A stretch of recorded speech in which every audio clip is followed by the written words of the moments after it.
Welcome to Tell Me Your Story, new paradigms for a new world where we're giving you choices and knowledge of those choices to help make your dreams come true. We are here 9 times a week, Sundays at 7 a.m. and 7 p.m., Monday mornings at 1 a.m., Wednesdays at 9 a.m., and Monday through Friday from 8 to 9 a.m., streaming live at all those times at richarddugan.com.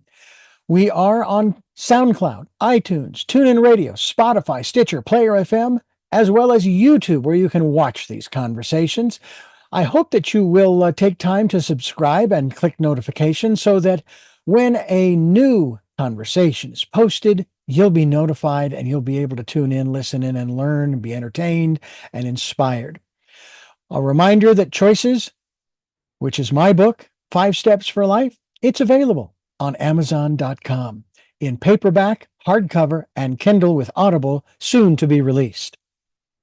We also ask that if you can support the work that we are doing financially, we do have a PayPal account. It is there for your security as well as ours. And when they ask for an email address to whom you're sending, please go to richard@richarddugan.com. That's the email address. If you go to richarddugan.com, there is also a link directly to PayPal so that you can send us whatever support you can. And we thank you to those who have helped and to those who will help. We also ask that you take time during this decade of perfect vision, the 2020s, to go within to that quiet, peaceful, calm, still place and listen to that still, small voice. And with that, we now take you to our very special interview and guest here on Tell Me Your Story. Welcome to Tell Me Your Story, New Paradigms for a New World. I'm Richard Dugan, your host, and it is a pleasure to have as a returning guest to our program a gentleman who has written a very interesting book. We've talked in smatterings, if you will, over the last year or two about some of the lessons that we have learned. He has put it together in the context of humanity's spiritual rebirth, lessons lived and learned from a pandemic. And his name is Forrest Rivers. Forrest, thank you so much for joining us here on the program. Oh, Richard, it's an absolute pleasure to be with you today. I know that there are a lot of people who experienced an enormous amount of angst over the pandemic in particular, but it isn't only the pandemic, because it can be other sort of long-term situations, and they can be categorized as other acts of Mother Nature, if you will, hurricanes and tornadoes and wildfires that take out a community, and it takes a long time to get back to quote unquote normal. And of course, from my perspective, and this is just mine, I thought what we did in March of 2020 was absolutely fantastic because we did something different. The element that excuse me, that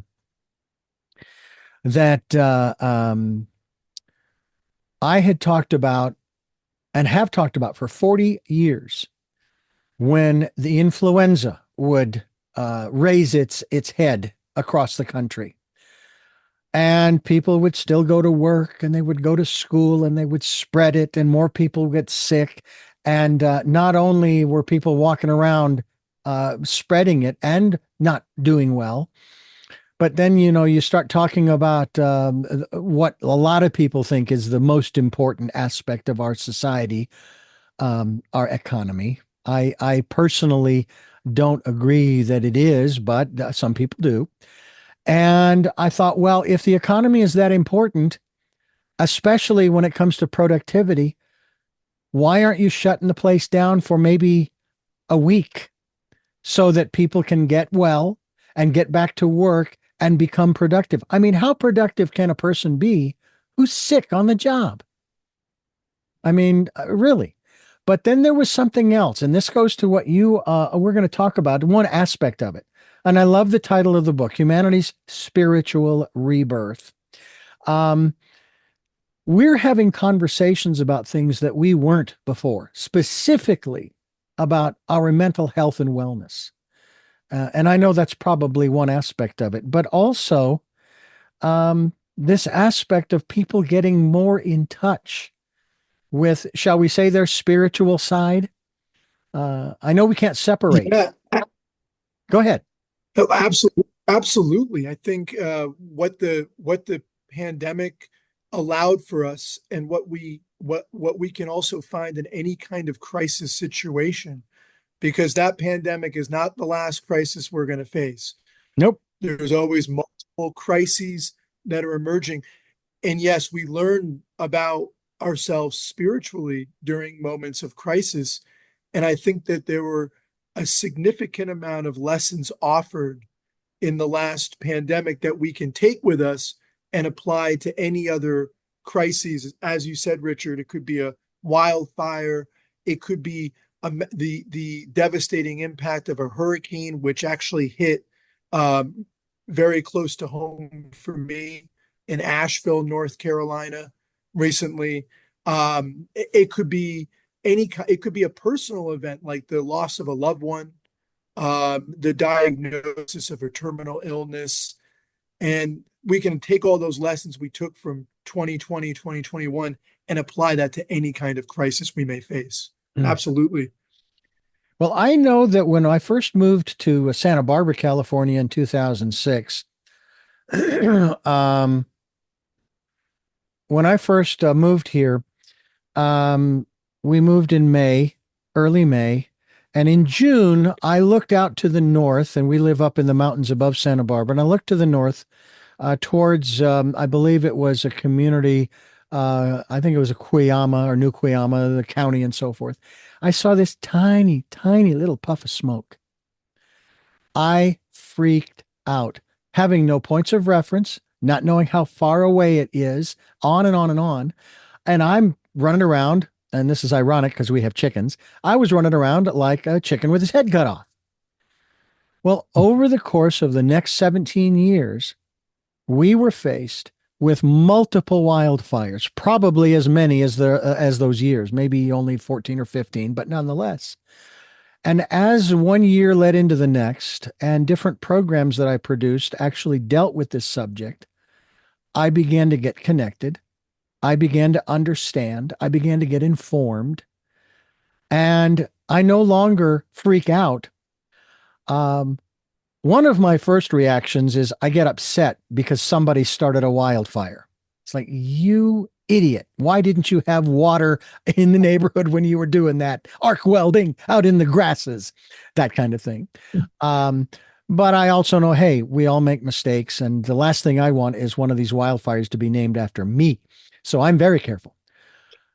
It seems to me that, and I do, obviously, we want to get into the subject in regards to the spiritual rebirth, but to me, part of this process is getting informed. Is that kind of what the way you look at it? And I'm not specifically speaking here of the material world per se, but even getting informed about our own spiritual nature. Yeah, absolutely. Absolutely. And one of the motivations in writing this book was that I believe that when the pandemic hit, um, there were so many narratives out there that were focusing rightly, on the effect to our health, to the effect to our economy, to the effect to our isolation we were facing. But there were no narratives about what this meant for us in terms of our acknowledgement that we're spiritual beings at our core, and that there might be incredibly important lessons that might come out of this. So I think absolutely, Richard, becoming informed about our inherent spiritual nature, that's where it all begins. And that's why I wrote this book, to try to bring people to that perspective that, hey, at our core here, we're spiritual beings before we're anything else. Mhm. And every narrative should spin from that. Well, when you were with us back in 2021, you were talking about a spiritual awakening. Mhm. Um, did you observe or sense, become aware of that happening at that time? And obviously, that's where this outgrowth of our spiritual rebirth also came out of. Absolutely. So, you can easily point and say, well, people's politics have become more extreme. We become more divisive. We become more fearful. You can certainly point to some negative developments that came out of that period and have only continued. However, I would argue that for many people, and I interviewed countless people for this book, common people who, from bus drivers to Lyft drivers to educators to parents to engineers.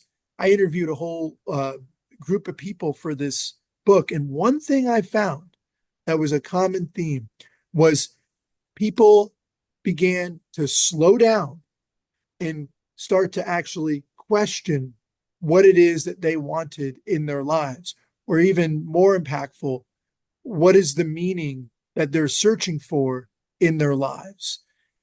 Mm. So I would say fundamentally, just the sheer fact that so many people were slowing down, turning a little bit more inwards, and starting to question maybe the deeper metaphysical truths of their being.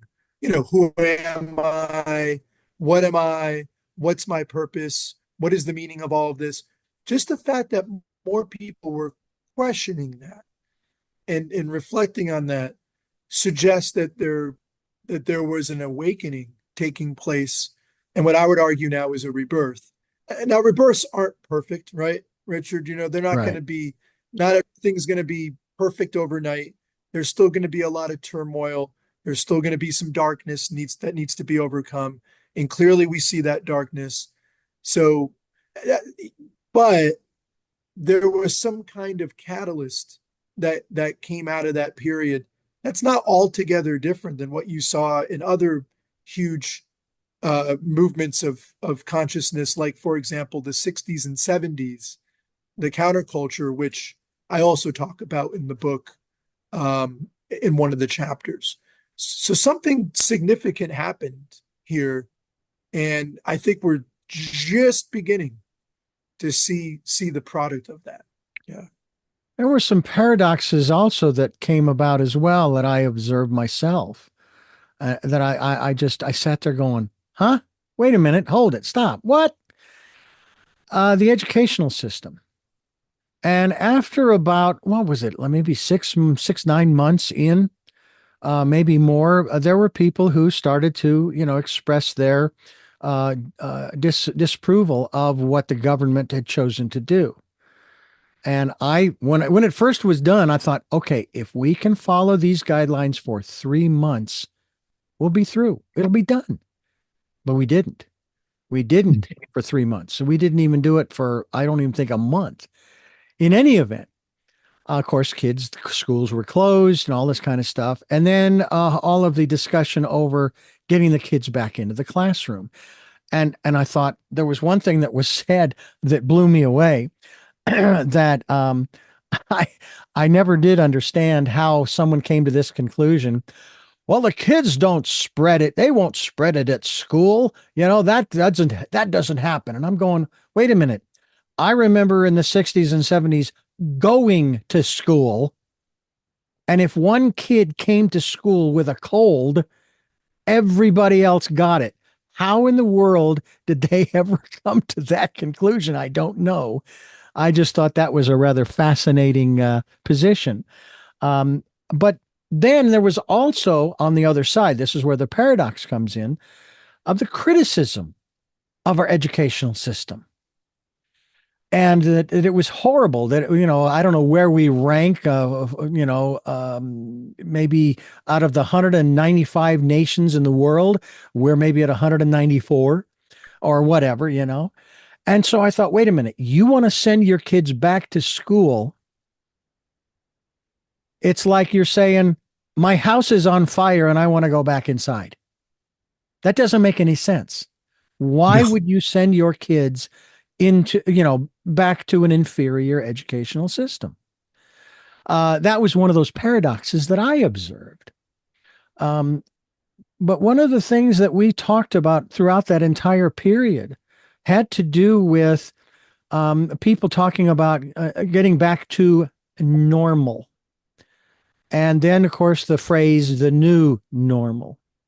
Mhm. And certainly, all of the arguments over, I have the right to do this, to do that, to do the other. And I've never argued anybody's right to do anything. You want to do it, fine. That's but the issue of responsibility is what came to mind because I thought about the preamble to the Constitution. About we the people, in order to form a more perfect union, establish justice, ensure domestic tranquility, promote the general welfare, and secure the blessings of liberty to ourselves and our posterity, our children. And Mhm. what came to mind was prior to the pandemic, of course, kids weren't safe in schools because of shootings, those kinds of things. And you want to send your kid back to school following the pandemic, then our children are not our future because they aren't going to live to see tomorrow because you're sending them into, I mean, they talk about airplanes being petri dishes. If someone's got a cold, everybody's going to have it by the time you get to your destination. Those were the kinds of things. So I'm going to pull all of that into this. In terms of a spiritual rebirth, what are the lessons that you have seen that you have learned or that we can learn in terms of getting back to what is really important, in Yeah. terms of this spiritual rebirth? So as I see it, there were certainly the paradoxes there, Richard. And those were really good examples you brought up. And there were also a lot of really beautiful lessons that we took from this that I think a lot of people were grappling with. And this is just a couple, and I listed them in the first chapter of my book. Number one, I would say that we were all faced with having to examine our own mortality, to really face down our fears of death. Anytime that we can face down our fear of death, that's a blessing on our spiritual journey. And that was something that a lot of people I interviewed talked about, that they had questioned their mortality for the first time, for some people. Mm. Um, Gratitude. That's another thing that came out of this pandemic in terms of and these, by the way, all these things I'm mentioning, we can apply to like we talked about before, any crisis that Mm-hmm. greets, right? So it's not just like time capsule to the pandemic. It could be any crisis we face in life. Uh, Gratitude. We all learned a lot more about gratitude, right, Richard? Like Mm-hmm. I remember sitting there during the pandemic and just being so grateful. I'm like, I have this roof over my head. I have money still coming in. I'm able to still communicate online with people. This is still, and I felt, I know I and a lot of people I spoke to for this book felt tremendous gratitude. Crisis situations break us down to the point where it forces us to acknowledge all the good that we do have in our Mm-hmm. lives. And I think that's something that came out of it. And you mentioned earlier, Richard, about how one thing about the pandemic that was kind of interesting, despite all the mass suffering, was that it sort of like it wasn't the normal, right? It forced us out of our maybe a little bit out of our complacency. Mm. It shook up us. It shook up our paradigm, and a lot of people began getting a little bit more creative during this time. I have friends who started YouTube channels, who started podcasts. Uh, I know people who moved off the grid and became, there's a story in the book about a friend of mine who became a mushroom farmer. He went back to school and became a mushroom farmer. Another friend I talked to decided to live the RV life and get to travel to all the national forests. And even people who really didn't have the option to leave their homes, people started up their own small businesses. There's a story in here about a gentleman who decided to he had had enough with the work world, and he was going to go on the Appalachian Trail and do the whole 2,100 mile pilgrimage. So I think that's another thing that came out of that is people began sort of reimagining what was possible in their lives. They got the courage to chase their dreams. And that's something that when we're in that, like, the hammer of the 9 to 5, the being overly consumed with the material world, we don't really stop to consider, what are my dreams? What is my soul's purpose? What is my greater meaning or gift that I was bestowed with by Creator to pass on to the world? And there was that brief moment where everything stopped and we got to consider some of those things. And maybe, hopefully, right, Richard, we carry some of that with us moving forward. That's Forrest, just, yep. go ahead, Forrest. Oh yeah. So, and a couple more, real quick. We also learned to appreciate nature a lot more. Oh my goodness. I read an interesting study that came out, right out of the pandemic. And I think it was back in 2021. And there were a record number of people going into national parks who were, taking up gardening, who were trying to establish a deeper relationship with the earth. And that's got to be positive, because how are we ever going to solve things like climate change or deforestation or the 6 mass extinction that we're already in right now if we don't first cultivate a love of the earth within us? If we don't love the earth and we don't have a personal connection, who cares if the whole world burns, right? Yeah. And so there was a sense of that. So those are just some examples real quick that came, some lessons that we took: gratitude, communion with the earth, overcoming our fear of death. Those are all positive aspects that point to a spiritual rebirth. Now, whether, Richard, we actually see this one through, we take what we learned from this opening and apply it to future crises, or do we go back into the same kind of negative, dark patterns? That's the question, right? And that's the question. Forrest Rivers is my guest. The title is Humanity's Spiritual Rebirth, Lessons Lived and Learned from a Pandemic. And you're listening to Tell Me Your Story. I'm Richard Dugan, and we are talking with Forrest Rivers. And one of the things that kind of comes to mind, and, of course, I'm quite familiar with this whole, the last 5 mass extinctions that have happened. Number 6 may come, but it may have nothing to do with climate change. I'm sure that you have heard, and I talk with this gentleman on a regular basis every Monday from 9 to 10 a.m. on a program called Skyview. And we've been talking, of course, about this one. I believe I can't remember whether it's a comet or a meteor, but it's called Apophis. And it's going to pass by the Earth here, I believe, in 2029. Somewhere in that neighborhood, right? It's going to pass by. That's the prediction. But it's going to come back around in 2035, 36, 37, something like that, right? And if its trajectory is maintained as they have mapped it, it's going to crash into the Earth. And that may be the mass extinction. However, there's what they refer to as a keyhole. And if it passes through that keyhole, then it'll pass by Earth a second time. And I mention it because it's akin to this.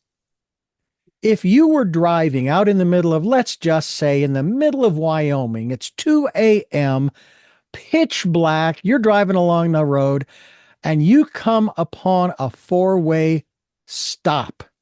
A 4-way intersection with 4 stop signs. Do you stop? And I've asked this question of many people, and many people say, why would I stop? There's nobody else around, no other car coming. And I say, what do you mean? When you got your driver's license, when you put your signature on that driver's license that is on your license, you agreed to abide by the rules of the road, the laws of that given state. And in every state, you're supposed to stop at a stop sign.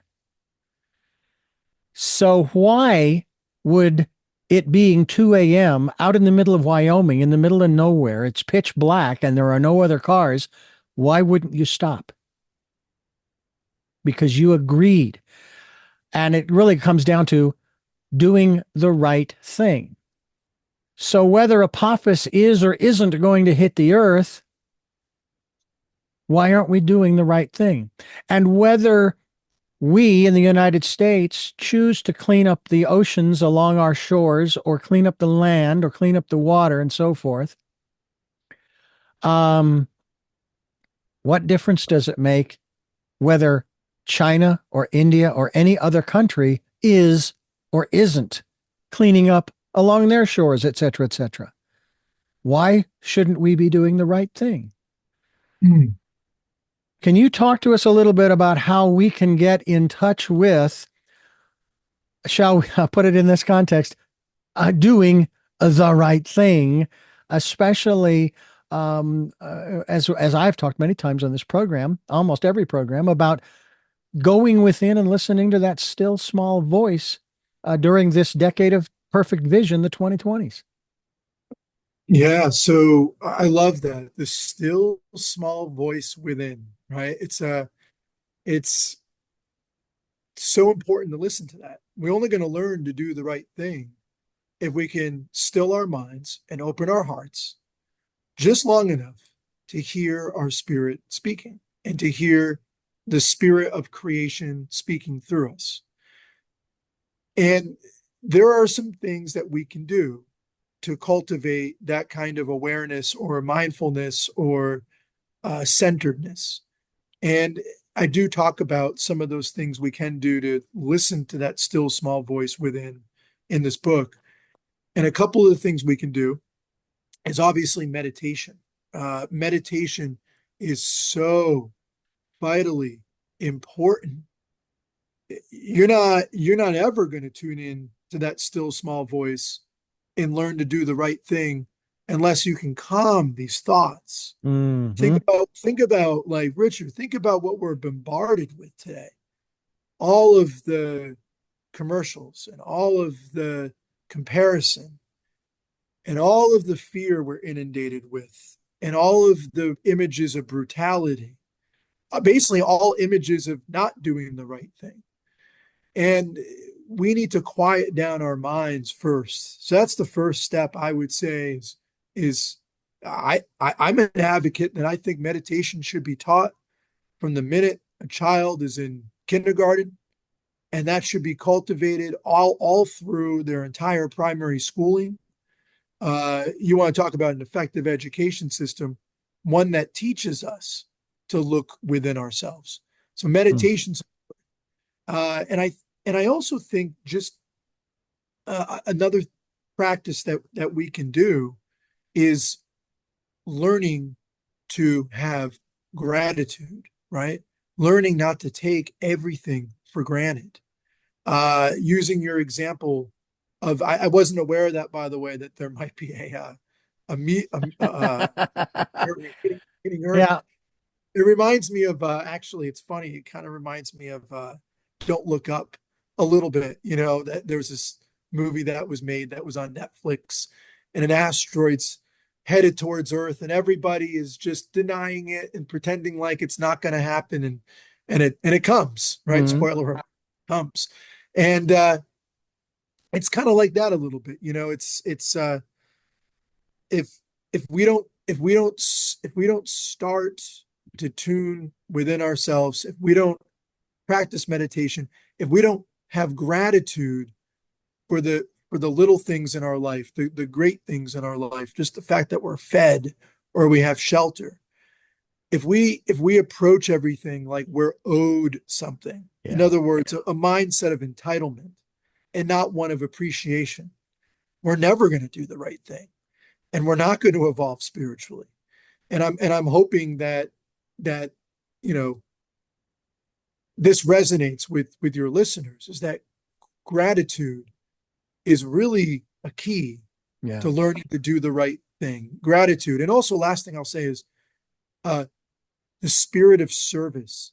I think it's Mm. interesting that in every spiritual faith, doesn't matter if we're talking about Christianity, or we're talking about uh, uh, karma yoga, which just means the spirit of service in Sanskrit, in the Hindu faith, or the idea of the pure bodhisattva in Buddhism.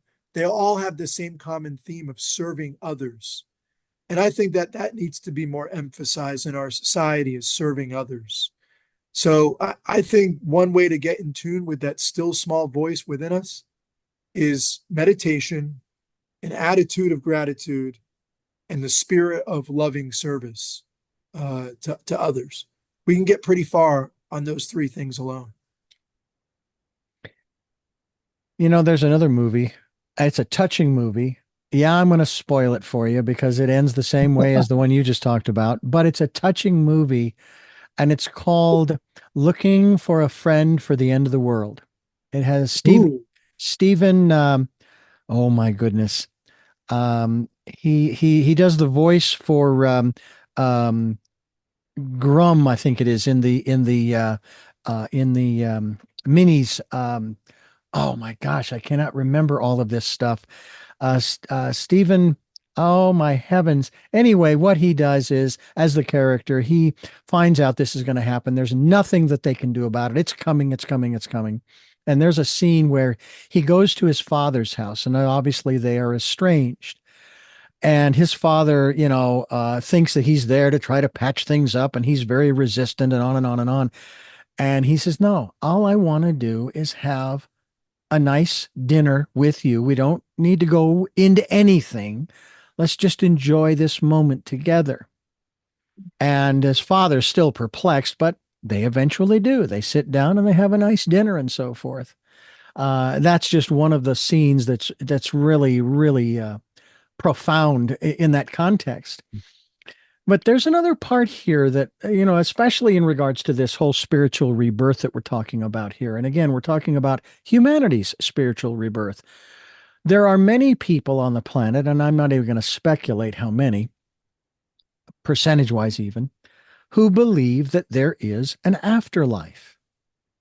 Now, whether there's an afterlife and it's heaven and hell and there's judgment and then all of this stuff, or any other um, um, perspective on an afterlife.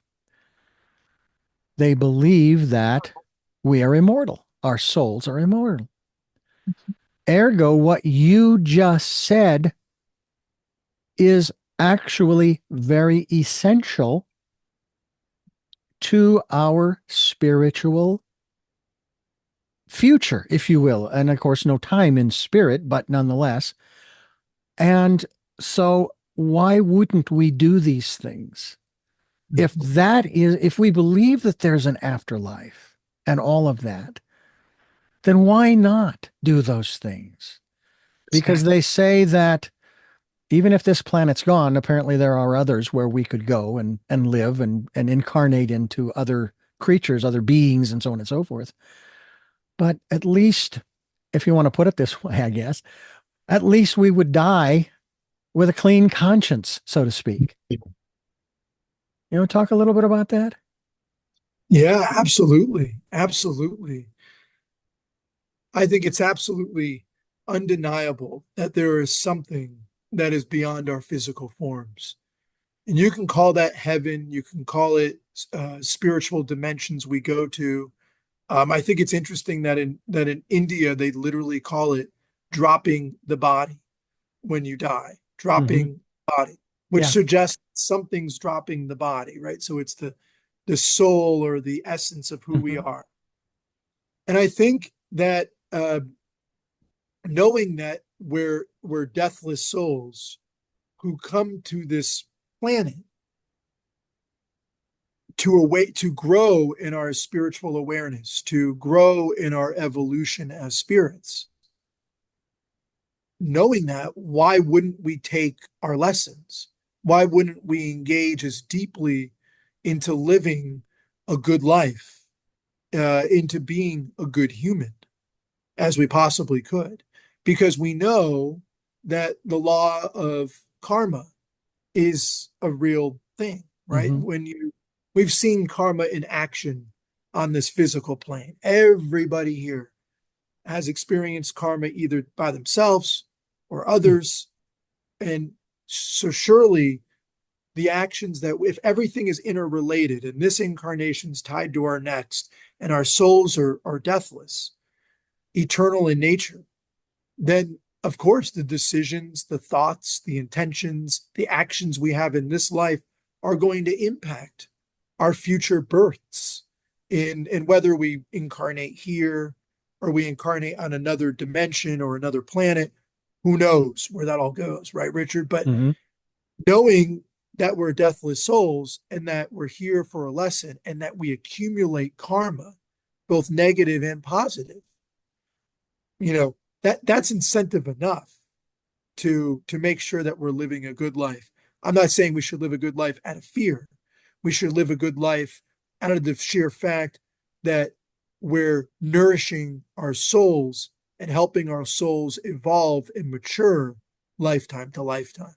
It's an incredible opportunity that we're given to be here. And we should take that opportunity seriously and try to live a good, wholesome, healthy, positive, and uplifting lives. Yeah, and to me, that's one of the real reasons why it's so important to stay focused, not get distracted. And there are, as you've already mentioned, there are a lot of distractions, to say the very least. Matter of fact, the conversation that I had on this program just yesterday with my regular guest in the 9 o'clock hour, we focused on staying focused Mm. and how important that is. And for example, in this country, we just went through a regular event that happens every 4 years. And yeah, it went one way for some, it went another way for others. But both sides, if you will, are right now distracted. They are not focused because they're either maybe in some instances they're gloating over the victory, or they're just happy that, oh, thank God we're not going to die. And then the other side is sad and remorseful and depressed and all of this kind of stuff because, oh my God, we're going to die. And it's like, okay, let's get back to our spiritual roots. What is it that you truly believe in? Yeah. And do you Yeah. believe, yeah, do you believe that the universe, uh, I'm gonna quote some lyrics from a song. We play it at the end of our programs on the weekends. It's from the I guess you could, it's spoken recording called Desiderata. The universe is I love it. unfolding as it should, and we are in the universe, and so that applies to us too. Yes. And that everything that happens for a reason. So, how do you teach people how to take, we'll use the word suffering, but actually, we just maybe look at life in general, whether they're suffering or not, whether it's happy or sad, good or bad, what have you, as a means for the universe to speak to us and guide us? Yeah, that's a wonderful question. Richard, you just said it. And by the way, I love that poem. Yeah. We have It's different versions that we incredible. play. We have different versions that we use, including the original from the 70s. Yeah. Yeah, it's awesome. And I used to have that poem on my office door as a Mm. professor. I would have it Hmm. on the door. But I think just like what you said is everything that happens with a purpose. Hmm. And I think the way that you teach about suffering is you teach just that God, creator, source, Brahman, Tao, whatever term you're comfortable using. There's so many different expressions for the one with many names that we're not separate from, that we're one with, right? There's no like creator here and us here. We're Hmm. all one, right? We're all Hmm. part of the same thing. And all of the universe is part of the same thing. So that means that everything is really just uh, uh, creation looking upon itself, looking upon itself. And so if you look at it that way, then everything we're handed was in exactly what was supposed to happen in order for us to grow and evolve. And what I tell people who are suffering is to say, God gives you nothing. Creator gives you nothing. Source gives you nothing that you can't handle. In other words, if you're facing the death of a loved one, you were meant, you were strong enough, you were ready to face that. If you're Mhm. facing job loss, you're ready to face that. If humanity is if the meteorite comes and hits us, bring it back to the meteor. If it comes back and hits us, if that's the fate of humanity, we were ready for this moment. And you know Mhm. what? Whether it hits us or not, we still have to do the work as deathless souls in order to get on with our lessons. So I think so I think what we're doing is shifting from, and I talk about this a lot in the book, Mhm. is shifting from like a victim mindset when we Thank face. you. And I'm not saying that that's easy to do, Richard. That No. is so hard to do, especially um, some circumstances that people are facing. My God, I think about my mind immediately goes when I think of suffering. I think of all the children in Gaza right now. Yeah. All that atrocious event that's happening and my crazy suffering. And how can you ever make sense of that kind of mass suffering? Yeah. Well, who are we to say that the people who are involved in that, maybe that was they were ready to face that kind of suffering and get on with it. It doesn't mean though that we don't try to alleviate suffering Right. because we're humans and we have hearts. So we call out injustice when we see it. We try to engage in selfless service as much as we possibly can to alleviate suffering. But we also teach at the same time, simultaneously, that suffering is grace. It's suffering is one of our greatest teachers, and it's a fierce teacher, and it can sometimes even appear to be a very vicious and a merciful teacher, but it's our teacher nonetheless. So I think if we move from victimhood, a victim mindset, to more of, oh wait, far out, this suffering is here to teach me. Mhm. It's it's and it can be really hard to stay out of that victim mindset. But if we can do Mhm. that and Mhm. we can embrace those teachings, the the Zen Buddhists have a really interesting way that they look at suffering and joy. When a really joyful moment comes, many masters would say, and so.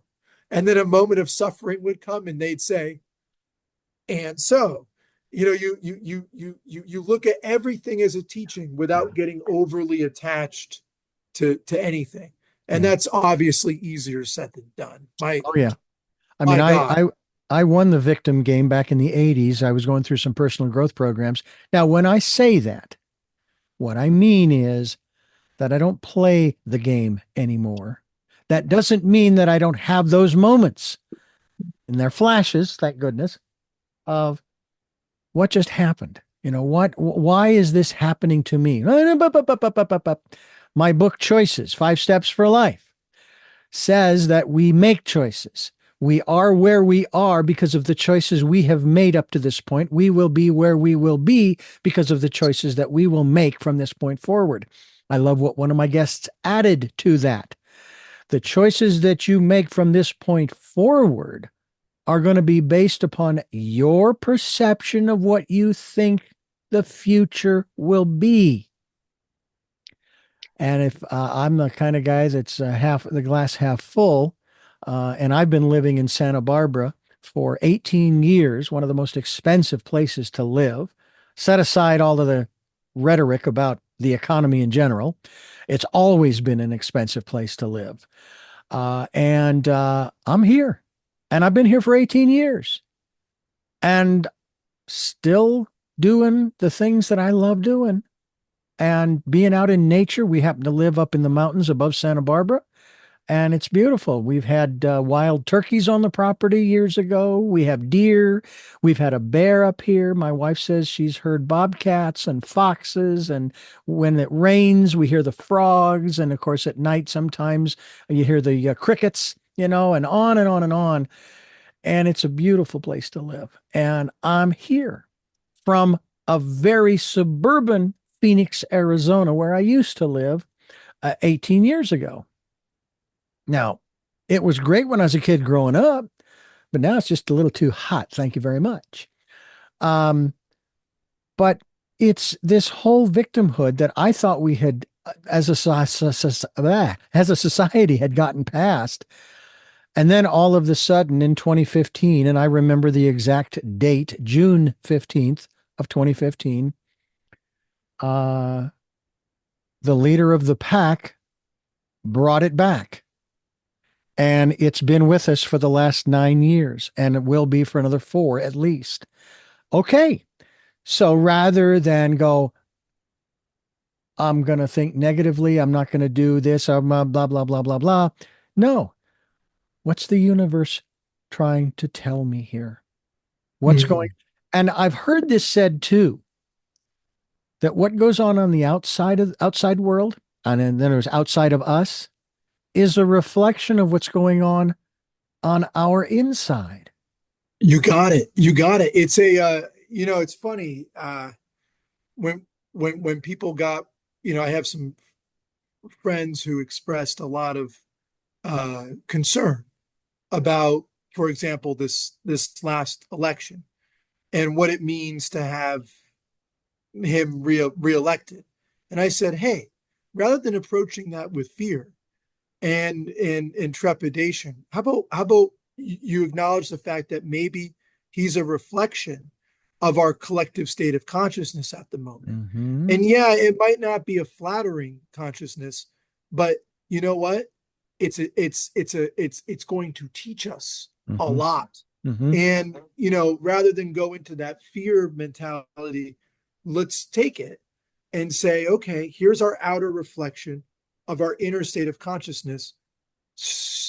And back to that. And so, Mm-hmm. and you look at it and you go objectively, you look at it and say, okay, so I'm seeing fear, I'm seeing ego, I'm seeing divisiveness, I'm seeing vengeance, I'm seeing obsession with money, power, and fame. Okay, so if that's the reflection of our inner state of consciousness, what can I do as a sovereign spiritual being to transcend all of that darkness into the light? How can Mm-hmm. I learn from my teachings? And Richard, I couldn't agree with you more.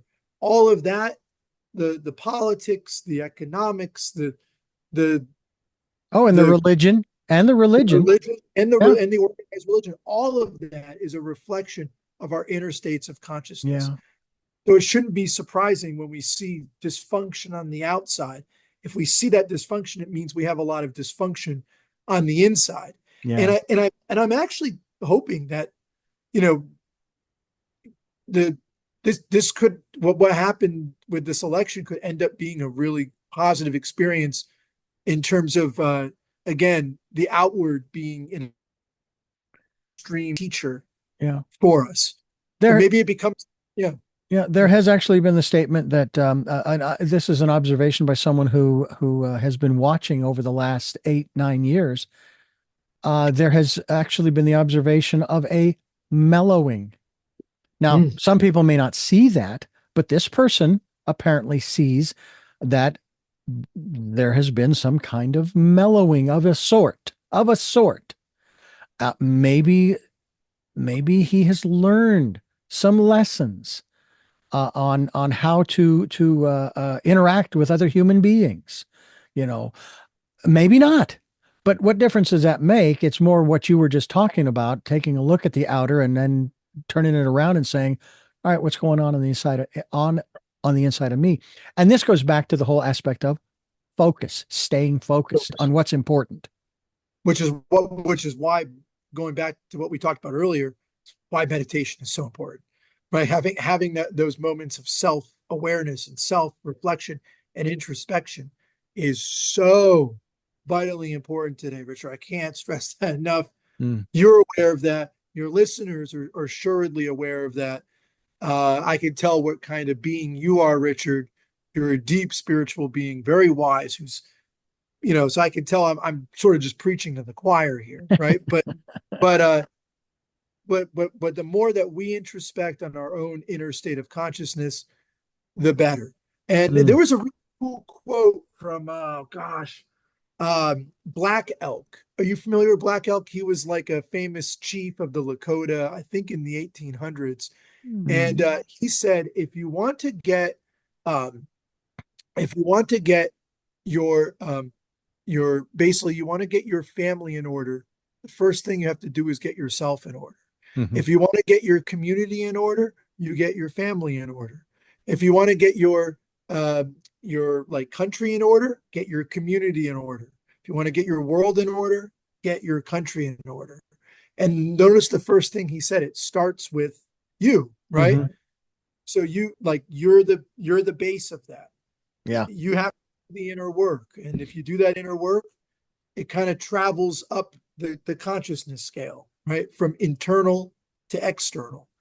And uh, I I think more people are starting to become aware of that. And you know how we can tell? I've been noticing, especially since the pandemic, more and more people I'd like to see numbers on this, by the way, but more and more people are taking up yoga classes, Mm. are engaging in mindfulness. Even the colleges where I have my day job at, even the colleges are starting to talk about mindfulness, right? If you can believe it. It's Mhm. actually beginning to seep into even our education systems a little bit. Um, you see people talking more about self-care and trying to find more balance in their lives. So we're seeing this starting to seep into the culture more, Yeah. into the collective consciousness, and I hope that continues. One of the things too, speaking of education, that I saw just the other day was and I've heard this for a number of years now, that it is not necessarily true that you need to have a formal college education. Yeah. And it's not just because you don't want to take on the debt of a student loan of 40, 50,000, $100,000. I mean, is what you're getting really worth that much? I myself, my sisters, my four sisters went to university and they got their degrees or whatever it is that they got, and they went on and did the things that they did. My brother did not go to university, but he went to DeVry Institute of Technology in Phoenix. I can't remember how long a course that was. On the other hand, I started out in broadcasting, working for a radio station, and then I decided because I wanted to make a difference in the industry, I went to a 6-month vocational school. But Awesome. I have learned so much more in the last 45 years in this business than I could have ever gotten from a college education, Mm. you know. And so that's something too. And then there's the other great educator, and that is nature. You talked about it Right. earlier about getting out, into different places. And I've said this over and over and over again that nature is our greatest teacher. It is an incredible teacher, and if I may, um, I'd love to read a very short excerpt uh,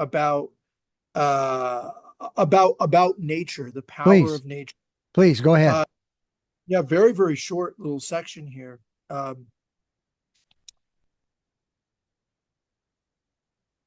And while you're putting that together, reminder, we're talking with Forrest Rivers, and we're talking about his book, Humanity's Spiritual Rebirth. And the subtitle is Lessons Lived and Learned from a Pandemic. And by the way, folks, it's one of the things that I've said, and again, this is for me. I don't put this on anybody else. There are no mistakes, and I realize this will go against the religious grain. There are no sins. What there are life lessons and learning experiences. That's what it's about. Absolutely, Absolutely. So this is just a short little excerpt from the book, and one that I hope we learn from that period, and one that we take forward with us as we go. Nature is truly our greatest teacher. So here's a little excerpt from the book about that. And this actually comes from a chapter in the book called Earth, Earth Communication, right? Hmm. Earth Communication. So deep within, each of us know that nature is the truth. Despite the many distractions that mankind creates for itself, our greatest joys are experienced through communing with Earth.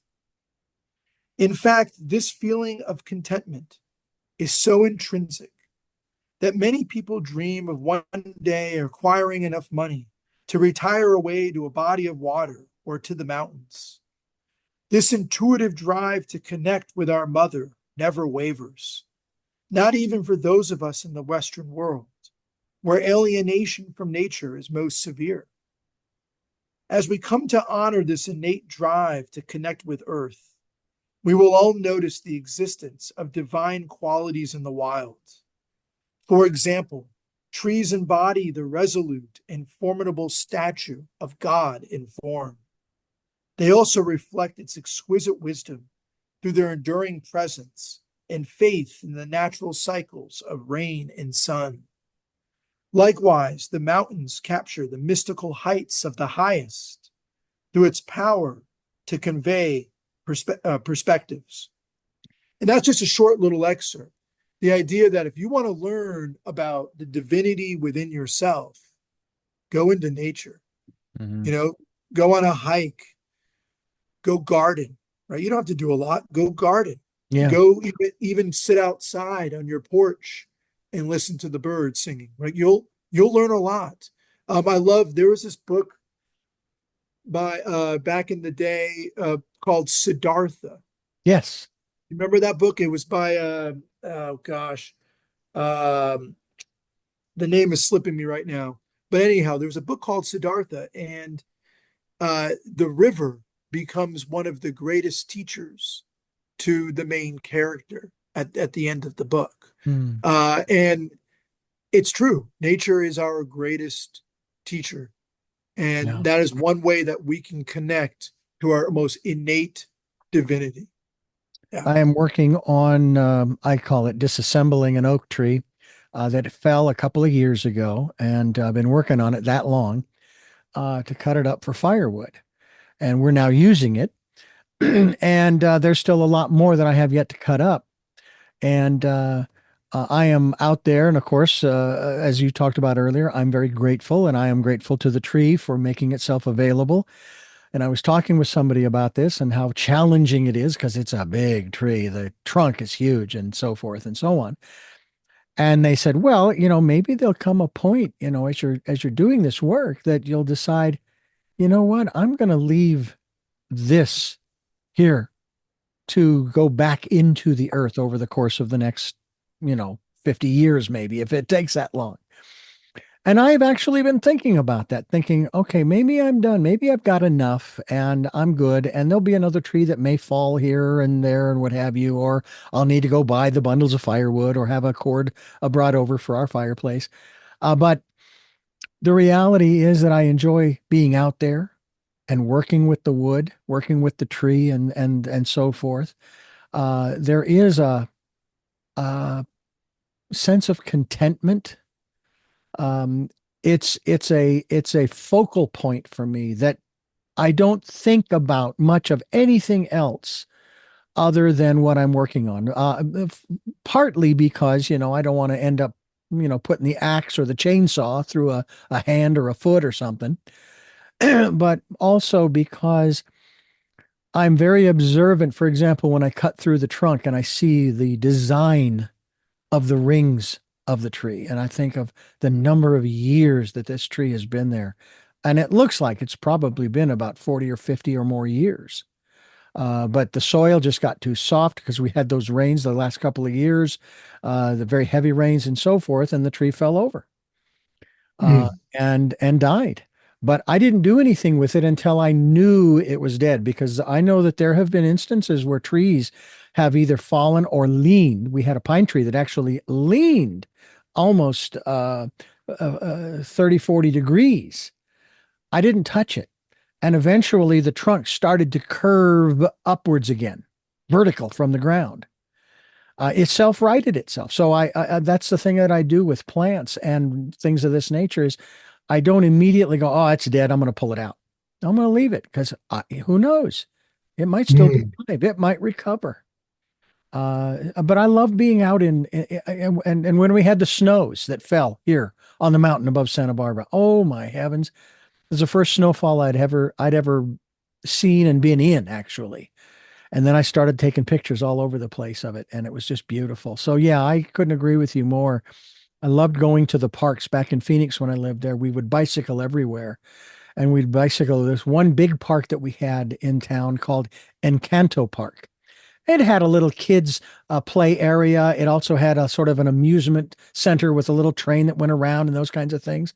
But also it had lots of green grasses, lots of trees, and oh, it was absolutely spectacular to be able to do that, to get out in that smaller version of nature. I would love to experience Central Park in New York, you know, because it's in the heart of this metropolitan center, this busy, busy place. And yet you're able to get out into nature, touch the earth, and it's connected. It's all the way through, you know. It's a beautiful thing. It really is. Yeah, I know. Living in the I live in the Great Smokies of North Carolina, Oh, and wow. I have mountains right outside my door, Mm, and I go wander into a national forest trail that's outside my house. In fact, I was there before our interview today, and sometimes I'll just like drop to the earth and I'll kiss the ground, and I'm like, thank you for teaching me. yeah. I feel like I've learned more about myself living out here than I have at any point in my life. Although I want to say, you don't have to live in the mountains to learn from nature. Like you just Mm, said, Richard, you can go into Central Park, or you can go you can go into your backyard yeah, and garden, and that'll give you the same exact connection as you might have going wandering into a trail into the mountains. yeah. So you don't need that, but I think it's so important, and I hope that we honor our planet, we honor the earth, and the only way we honor the earth is if we establish a personal relationship with her. Absolutely. Forrest Rivers is my guest. We're talking about humanity's spiritual rebirth. We hope you'll get a copy. It's available at Amazon and other outlets as well. And you are listening to Tell Me Your Story. I'm Richard Dugan, your host, and we're talking with Forrest Rivers about his book, Humanity's Spiritual Rebirth. And it has to do with lessons lived and learned from a pandemic, among other things, certainly here on Tell Me Your Story. I thank you so much for being with us. I wanted to ask you one other question in regards to this conversation that we've been having. My last interview that I did had to do with hospice, death and dying. Mm.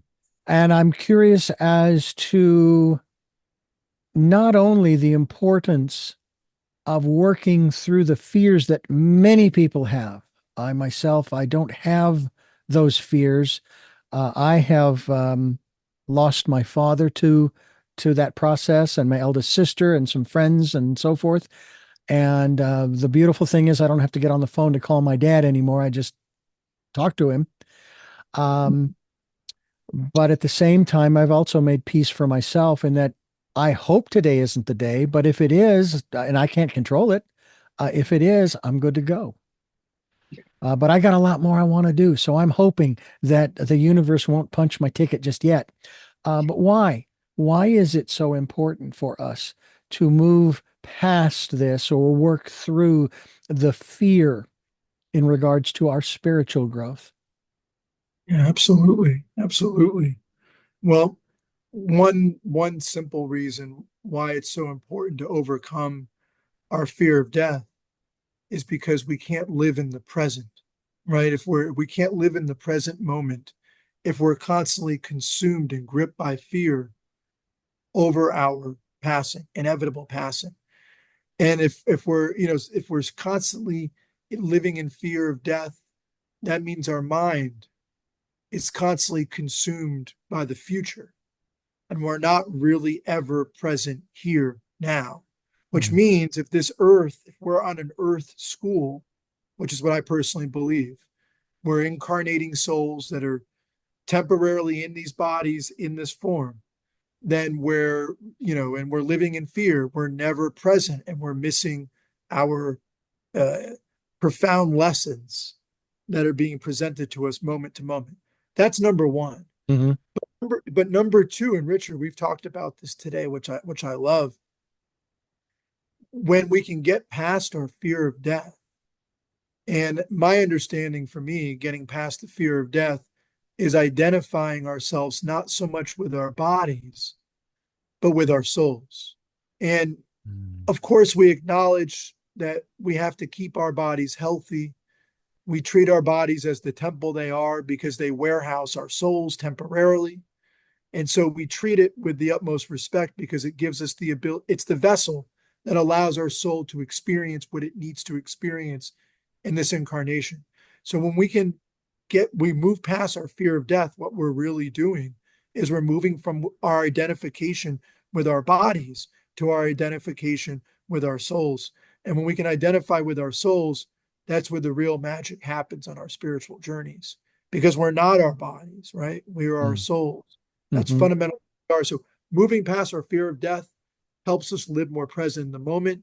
And it also helps us identify with that spiritual essence of who we are. And getting past our fear of death, what it also does, thirdly, is it helps us see that we're part of an eternal cycle of, and the Buddhists talk a lot about this, of sort of like birth, death, and rebirth. It's no different than the seasons, right? It's no different than the four seasons.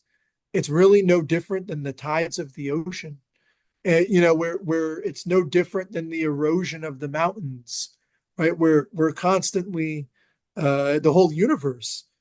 My understanding is a constant process of birth, death, rebirth, birth, death, rebirth. So when we move past our fear of death, we can see more clearly into the natural cycle of all things. And if the whole universe is set up like that, Richard, why would we as humans be any different, right? Yeah. We're going to be born, we're going to live, we're going to learn, we're going to drop our bodies, we're going to take a new form of some sort, whatever that may be, and then we're reborn, maybe in a human body again, maybe not. And that's that's really important. It helps us identify with the eternal cycle we're a part of. My understanding is death is so important to come to terms with that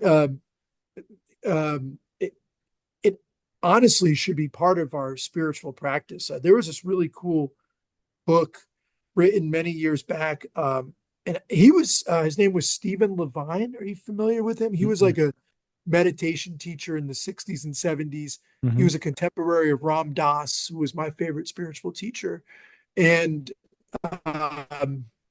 he wrote this book called 1 Year to Live, where he basically lived as if he had 1 year remaining in his life. And I did a little abridged exercise in the book called 40 Days to Live, where you engage in certain exercises that keep death on your mind. And that is so important. I mean, I think the working with our fear of death should be one of our foremost spiritual practices, or else we're never really going to be present. Yeah. We're never going to identify with our true spiritual essence, and we're not going to see ourselves gain that intuitive wisdom that we're part of an eternal cycle of birth, death, rebirth. Forrest Rivers, my guest. Humanity's Spiritual Rebirth is the title of the book, and you are listening to Tell Me Your Story. I'm Richard Dugan, and this is Tell Me Your Story. And Forrest Rivers, I want to ask you real quickly, is this book available yet in Audible? It's going to be next early next year. It'll be available Audible and in ebook form. Right now, it's in just print form, Hmm. and it's available on Amazon. It's available on Barnes and Noble, and you can also purchase it from my website www.forrestrivers.com. Uh, and Yeah, I want to say too, it's also a very digestible book. Hmm. It's has a lot of stories in it. It has some poetry in it at certain points. It has an end of chapter meditation. At the end of each Mm. chapter, there's a meditation that ties into the key themes. So it's a digestible book. It's meant to be an easy read that will not overwhelm you. And you can literally read, you could just pick it up and flip to any chapter and read it that way. You don't even have to go from start to finish. Wonderful. Well, we encourage folks to go to Amazon, Barnes& and Noble, or your website, forestrivers.com, which we will be linked to get a copy, find out more, and maybe connect with Forrest as well. I have three final questions. They may have actually Sure. changed since the last time you were on the program 3 years ago. But I ask these questions of my guests. But first, I thank you for listening to and watching Tell Me Your Story. New paradigms for a new world where we're giving you choices and knowledge of those choices to help make your dreams come true. We're here on Sundays at 7 a.m. and 7 p.m., Monday mornings at 1 a.m., Wednesdays at 9 a.m. for our special edition of Tell Me Your Story, and then Monday through Friday from 8 to 9 a.m. Pacific time, streaming live at those times at richarddugan.com. We are also on SoundCloud, iTunes, TuneIn Radio, Spotify, Stitcher. We're on YouTube where you can watch these conversations. I hope you'll subscribe and click notification. And a reminder that Choices, my book, 5 Steps for Life, is available at Amazon.com. The Audible is soon to be released as well.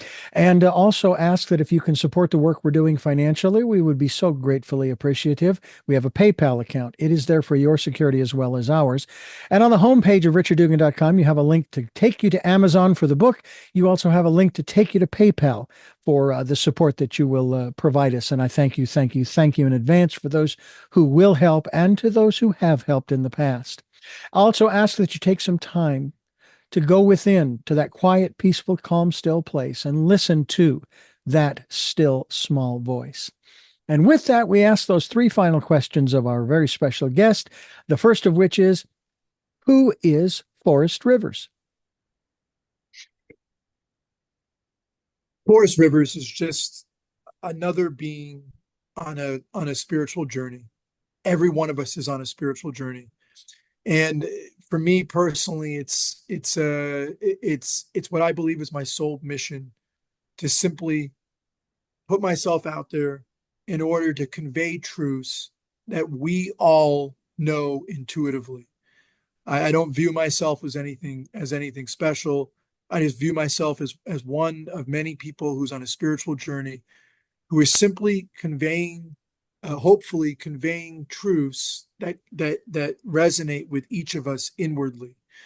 And I think oftentimes that's all we really need. We need to be just reminded that we're not crazy, right? That we're not crazy, and that we're not that we're not crazy, that we're not going at this alone. That maybe what I'm feeling is what you're also feeling too, and what I'm experiencing will be something that you may experience too. So I just view this as a path of of sharing truths that we all have in common. So that's sort of who. I mean, beyond that, um, Forrest Rivers is a nature lover, and Forrest Rivers is one uh, who believes that humanity is just barely beginning to tap its potential as spiritual light beings. Mm. What gets you up in the morning? So what gets me up in the morning? Well, besides my beloved dog Abby, Well, she's incredible. She's like almost 15 now and Wow. still hikes with me 3 or 4 days a week. It's wild, right? Mm. She's still going. Besides my dog Abby that wakes me up every day. I'd say just the idea that I might be able the feeling that I might be able to maybe uplift somebody's day, right? Mm. And that's the God's honest truth. Like bringing a smile to someone's face, or bringing a light moment during a dark moment of suffering for somebody. That's what kind of gets me going every day, is just the possibility or potential that I might be able to impact somebody's life in some way, shape, or form in a positive direction. That's what gets me going.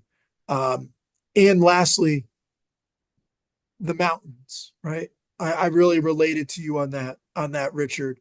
The nature gets me going every day. There's nothing like seeing the sun hitting the mountains and walking outside and breathing in fresh air, and uh, that nature Mm. nature moves me every day. And finally, what was your best day? My best day. So the best day of my life that I've experienced. Wow, that is such an amazing question. You know, this is going to sound. I think people will probably relate to this, but one of my best days of my entire life was when I just mentioned her. My dog Abby came into my life. That was absolutely Mm. incredible, and she ran right up. She's like a 45-pound Brittany Spaniel lab mix, and this is a true story. When I saw her, when I went down to the shelter to pick her up, I was looking to there were 6 other dogs there, and I picked one dog, a different dog out at first, and Abby started slamming her paws on the cage. Like, hey, we've been through so many past lives together. How can you be looking me over? And she was slamming on the cage. And then I put the other dog back and I walked over to her and I go, that's the one. And she came out and she ran right up into my arms, and I just gave her a hug, and that was it. That was actually, when I looking back, one of the happiest moments of my life. Right. Mm. So, Well, Forrest Rivers, I want to thank you so much for sharing your story and your book, Humanity's Spiritual Rebirth, with us here on the program. We certainly are in the midst of that. And Barbara Marx Hubbard, back in 2007, when we started this program, talked about the birth pangs that we would be going through in the outer world.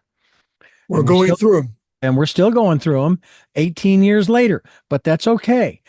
Because when it comes to spirit, if you will, there is no time. And so, and we are here No for space. less than a puff of smoke anyway. So make the best of it, do the right thing, and stay focused on what is important to you. And again, I thank you so much for being with us. Richard, you are doing such a beautiful service for the world, with the absolute honor to come on your show a second time. Thank you for having me. Oh, you're more than welcome. And I thank you folks for listening to and watching Tell Me Your Story, New Paradigms for a New World, where we are giving you choices and knowledge of those choices to help make your dreams come true. And until our next broadcast, podcast, video cast, love to love. Jeanette, I am still listening. Dad, continue to be happy because I am. Smokey, I'll see you on the other side. And to my dear friend Zorro, aho, aho.